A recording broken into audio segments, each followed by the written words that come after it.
Sweet. Hello, everybody, and welcome to another edition of Creating a Humanist Blockchain Future. My name is Reese Unmark, and in this podcast, we explore the intersection of four different things: effective altruism, universal basic income, the attention economy, and blockchain.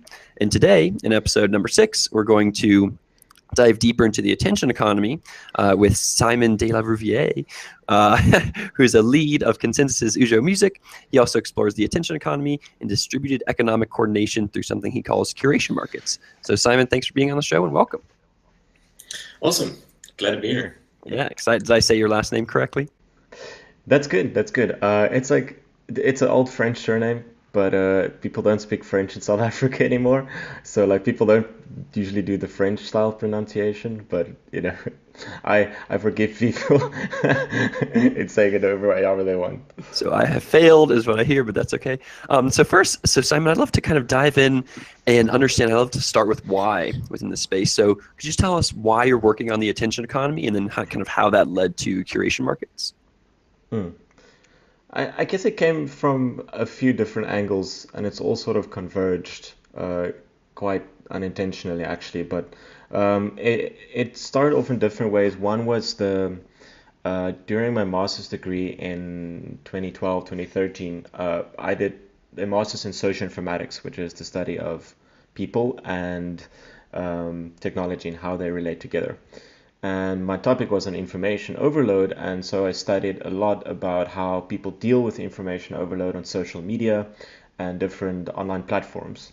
And it led into questions about how do we design communication platforms, what's the difference between IRC channel and a forum, and feed-based networks, and how do people interact and discuss, and what happens to people. And so I've always been interested from sort of a more academic side, how people interact with these services. And then from the other side, I got interested in blockchains back in 2011. And then also in 2013, while I was studying my master's, Bitcoin didn't die. And I was just this experiment is going to remain here. It's going to be a lot bigger than we thought it would be. And so I checked back in. And at that point in time, there was something that happened that was quite fascinating, and it was Dogecoin came around, and I was just so fascinated by it because it was a cryptocurrency that became successful, not because it had any technical advances, but rather it was just a representation of the community and that network effect. And it just blew my mind that suddenly we could have the possibility of there being currencies and coins or tokens or assets representing network effects. And so over time, I started thinking about it more and more, first starting off with the prospect of, can we do this for people? Create a coin around a person. And that became how do we do that? Does it look like a traditional equity structure, or is it different? And then came back into the attention economy thing about having a token represents a person's time. And then over time, these two sides came together eventually, and that's how curation markets came about. Was you have this concept of how do we design coordination systems online, and how do we tokenize networks of network effects. And so the two came together, and that was where curation markets started. Yeah, that makes sense. So you were essentially you were interested first from an academic perspective, and then as you dove in from the academic perspective, you're like, wow, a lot of stuff is happening in reality today. I find that fascinating too. I think that Dogecoin is also one that when I tell my friends outside the space about what's happening in blockchain, and I tell them, hey, there's Dogecoin, it has a $200 million market cap, and it's just a meme, that is very surprising for them. And I also use that. I love that as an example of, essentially the memetic quality or just this pure scarce quality of a given concept versus something that has utility value like Filecoin or what have you. How do you think about those things that just Dogecoin just purely has scarce value, it purely has memetic value or whatever? How do you foresee, especially thinking in the long term with something like Dogecoin, if you think in 5 years or whatever, do you see it still, existing as a coin, or things? I'm worried about things that are just purely art for art value and whether they still keep their value over time. What are your thoughts on that? Yeah, that's a fascinating question. When you look at something like Bitcoin or Ethereum or say upcoming Filecoin, it's these things have a direct utility in the functioning of the software, right? And so they have a lot of use case or value derived from that utility. But a lot of the value also derives from people using the token as sort of affiliation with that network or idea or ideologies. Like Bitcoin has this sort of more sort of flair of like strong ideologies and like freedom and like we create the system without other control, that kind of ethos. And then Ethereum is sort of more like we have this world computer that we're all working on together, and like it's sort of this memes attached to this coins. It's past just the utility value. And so something like Dogecoin is interesting because it adding a coin to a meme, right? It has some interesting things that I think um, changes its behavior overall, right? One thing is it's a feedback loop for both, right? Which means that Doge as a meme would have probably have haven't had will not have survived as long if there wasn't a cryptocurrency attached to it, right? And the cryptocurrency would not be around if the Doge the meme wasn't still around, right? So it's sort of this sort of feedback loop where they help each other survive. Um, but the thing about meme currencies or things like Dogecoin or like Potcoin is that these they will they will likely they will likely survive as long as they're relevant, right? So it's not necessary that these things need to exist on the scale of like nation state fiat where it's like expected to last hundreds of years or like hopefully hundreds of years. Um, it's merely to represent the network effect at a certain point in time. But they do benefit each other, meaning they have more longer residual effect. Like new memes come about because the cryptocurrency fed the meme, and the meme feds the cryptocurrency, right? Yeah, I think that you're right in saying that if the cryptocurrency doesn't have any real world equivalent, if it doesn't have a large subreddit, then it's not going to be worth money, you know? So kind of using that as a jump off point, I want to dive into some of these. So curation markets, we were just talking about it as a kind of design pattern before the show. So could you kind of tell us a little bit more about curation markets as a design pattern, and then also give us a little bit into who's working on this design pattern, either kind of some of the stuff that's happening in the District OX Hmm. side? Yeah. So as a design pattern, it has two core features. One of them is that you're using a token to signal things that this community should care about. And that can take many forms. It could be like you either stake a token towards something, or it's literally being voted by the community, or it's like you have to burn the token in different ways. So it's all about just using this skin in the game thing that you acquired and like putting it forth as an intention towards something. Like we should do this, or like let's build that, or we should care about that or this. That's the one core thing, and that can be done with any token right now. It's more sort of it can be done with the Ether token. It can be done with the different tokens that exist already in the Ethereum ecosystem. To use tokens in that way to signal that these are your stakeholders. What do they think? But then there is another subset of that which goes more into how these sort of curation markets spawn and how they are created, and that touches the sort of concept of continuous token issuance, which is part of the curation market setup, which is saying we want these kind of uh, sort of coordination systems using curation markets to exist without there necessarily being one entity or institution having to go and mint these and then give them out for various means, either selling them, which really runs the risks of being classified as securities, or issuing them but then doing a bad job of doing it. It's like them keeping say 80% and not creating a proper network effect. So the continuous token issuance part is about saying how do we spawn like thousands or potentially millions of these interest networks to coordinate around these specific problems and things, but do it from a perspective that we regard to be a fair issuance, right? So Bitcoin and Ethereum, like these things are issued by saying we think that the miners who do a job of securing the ledger are the recipients who are rewarded with this, and thus we feel it's a fair issuance and fair representation of the network.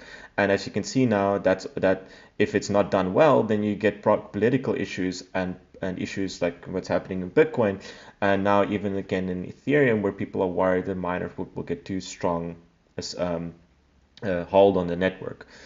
So that continuous token issuance part is one of the more design patterns involved with it, which is there's essentially an algorithm that defines the cost of the token. You pay with Ether, you get a token, and the cost increases based on how much is in supply.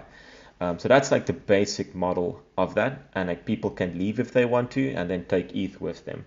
So it's sort of this community would then shrink and grow and shrink as relevant the meme is or the topic is in this curation market. So that's the core thing, and that's the sort of two core patterns. But and I think one can experiment at different levels of that. Some of the things I want to do is experiment just with the curation portion, not necessarily the issuance portion. And I want to experiment with the issuance portion together. So there are different people experimenting with this design pattern in different ways, because a lot of it's also about like how do we make sure that we get the value out of it, which is people coordinating, so curating to coordinate. So one of the examples is Luke Duncan with as part of sort of the district OX network is put forth this proposal where he called it the Hive Commons, which is about how do we figure out a way in which we can direct funds for development of various things, right? And so using curation markets, you basically,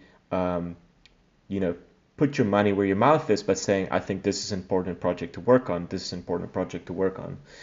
And what's interesting about the incentive model he designed is that the project's success is dependent on how, like if people buy tokens, the reserve of Ether available to be used by the project grows. But if the project is not doing their job, the reserve is shrinking. So there's sort of this, Mexican standoff between the funders and the founders, which is like, we'll work with you, but you need to work with us, and we are both in control of this reserve. So you sort of hold hands from Mexican standoff, probably not the right way to say it, but both are aligned to work together in making it work. Real fast on this project, because I think it's a great project. I think it just shows kind of the emergent Ethereum stack that we're seeing here, which is really fascinating. Which you have, Ethereum as the base layer, then you have Aragon one step up for governance, and then you have one step up from that. You have District OX for essentially these peer-to-peer marketplaces, with something like ETHLance as the first one, and then you have one step above that. They have this great, and I think they're doing a great job of kind of coordinating the crowd here, where they have their GitHub issues thing, and they say, hey, anybody who wants to create a GitHub issue, you essentially can propose projects on there, and then the top 5 projects got essentially their backing. And so this Hive Commons one was one that he proposed, got backing, and it's like, wow, it's using so many strange parts of the stack. It's using both the stack itself and concepts in curation markets on top of District OX. So I think it's a fascinating. It's fascinating to watch, because that what District OX is doing, that is a basic curation markets where the people that are interested in it are using their tokens to swarm around things that are relevant for that specific network of people. So that's exactly the kind of thing I want to see more of. I like taking exactly what you said there, which is essentially a curation model. Like there's whether it was a status one or whether it's this current, whether it's a District OX one, a lot of these people have community engagement platforms where they say, hey, if you do something for us and if you get enough likes in our Slack channel, then we will essentially give you tokens. And I think that's, correct me if I'm wrong, but pretty in line with your kind of continuous token issuance model, where you are kind of issuing tokens over time to people that are kind of doing work in the system. Yeah, so that process currently existing in these early, like these projects that exist, and then early stages are just giving away tokens to either people building projects or like want to build projects in that space. Like Decentraland's another example where the team are saying, if you have a proposal for something cool to exist in Decentraland, we'll give you some of these early contributor tokens. And that model is very sort of that system there. I really, really love that, because one, you're incentivizing network effect, you get people involved, and like that in a way, that sort of natural way to get involved is something that I want to see exist, but not necessarily where it's the teams that are giving away the tokens to people, but sort of we all agree that anyone can enter at any point in time by knowing how they can contribute value to this ecosystem. But it might mean that with the curation market model that there's one of the proposals of it is just like there's this algorithm that defines it, and you have to have ETH to buy the token, that it doesn't it might end up being too generic. It might mean that it's underfitting for all the potentials of this use cases, and so maybe it's sort of it becomes more flexible in the future, where it's sort of new tokens are issued by a vote of all the previous token holders, as an example. So it's sort of a way to spiral or grow this thing more naturally. Interesting. Yeah, I think that's a huge question within this space, within the blockchain space generally, is how abstracted should you be? And there's a desire to really work at the protocol level to just say, here's how things will generally work, and you crowd, you do your thing, you build on top of it. But like you're saying, there can be underfitting problems as well.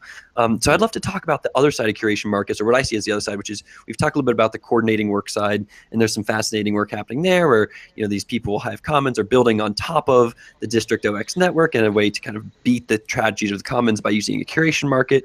I'd also like to talk about what we call like the input side, which is the consumption of information, and you have a bunch of great early adopters here, which is r/meme economy and the whole dank meme side of things. So could you talk a little bit more about how you see curation markets and this kind of meme economy kind of overlap with each other? That was very fascinating. I discovered it a while after the published sort of the first curation market ideas. So I think it was right after DevCon 2, after discussion with Maciej Opinski, that the ideas finally came together. And I published an article called #markets on exactly the same day that the R meme economy subreddit was created, right? So there's sort of this weird zeitgeist that was happening right at the same time. And the whole thing was always about like, okay, well, Dogecoin was a proto example of a meme market because it's literally a meme plus a currency. The question was, would more of this start happening? Like, would more of this start happening? Is this a proto example, and how granular will we get? And then suddenly out of nowhere, there's this meme economy subreddit where people are jokingly trading on memes. We're just like, buy, Joe Biden memes, hot, hot off the press. These are brilliant. It's great. And we're just so surprised to think, like, I didn't expect this to take off. And now there's like hundreds and thousands of subscribers on there. And just so surprised that people innately grasp the concept. And like what it is, just a sort of this sort of prediction system on the popularity of information.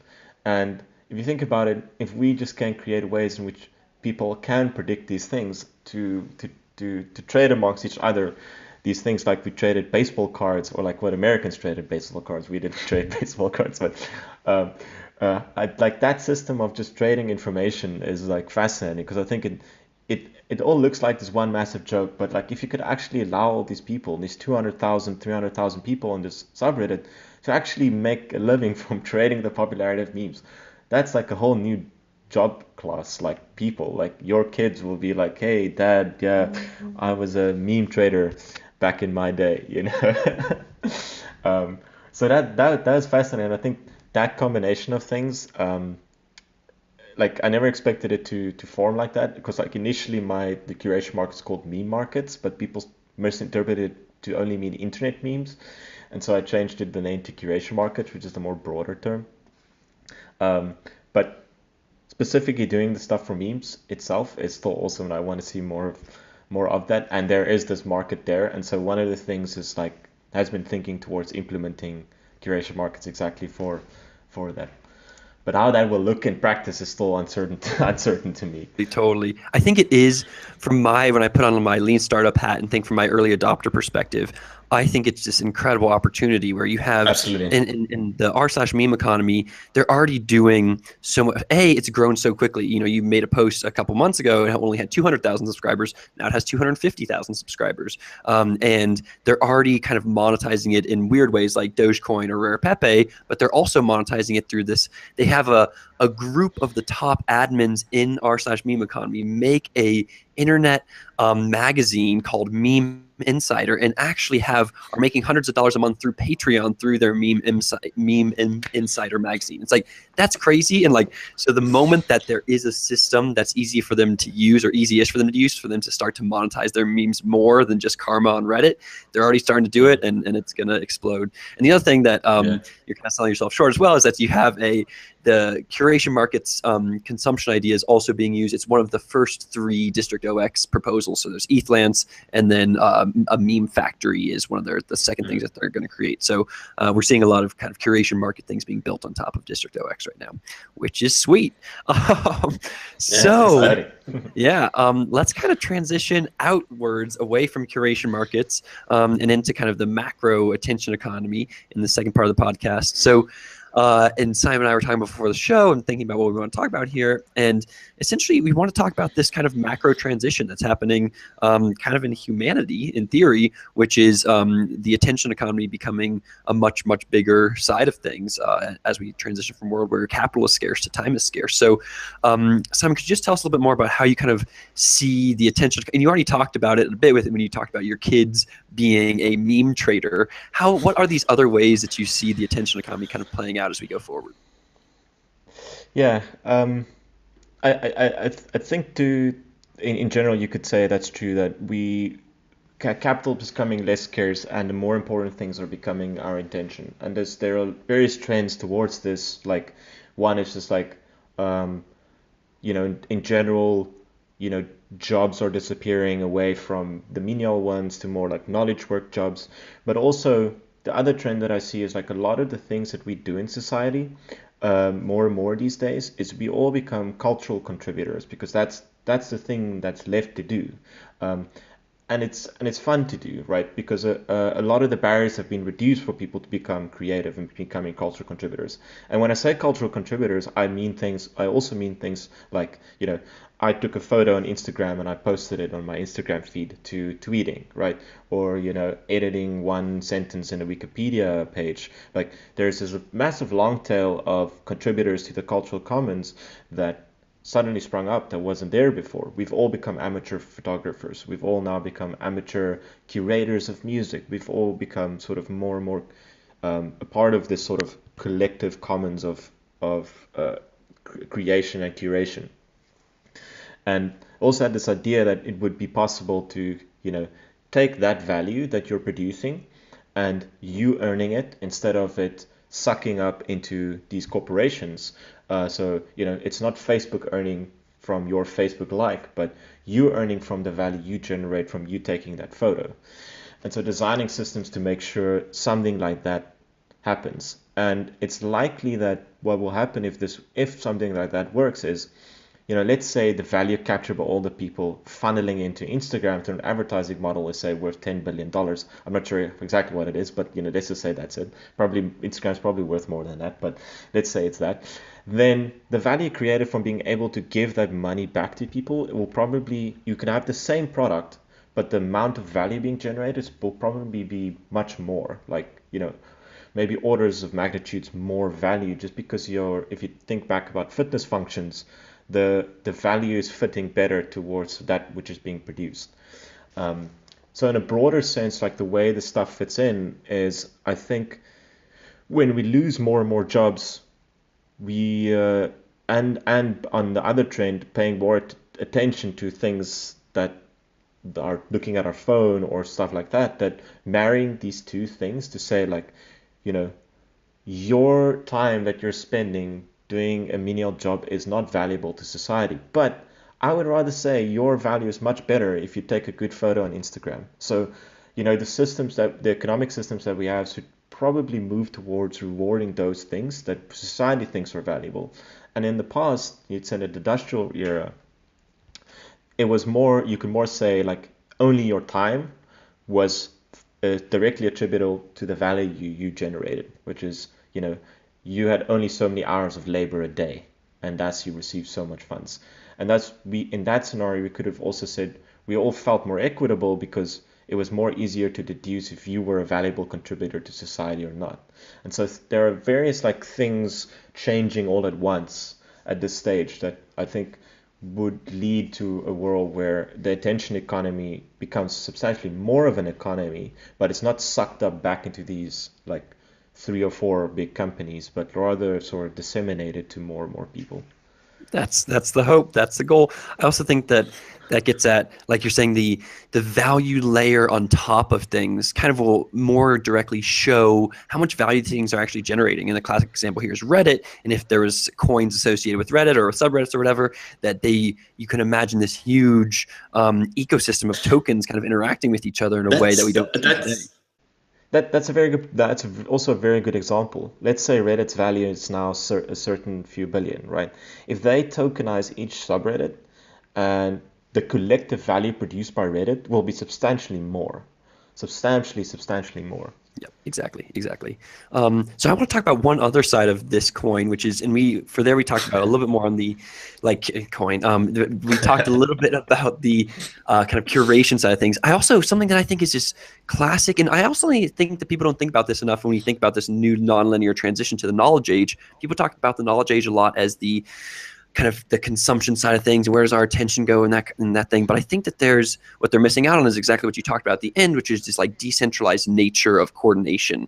And so right now we have these kind of we have the government, we have a national government, and then we have a state government and a city government or whatever. But there aren't that many.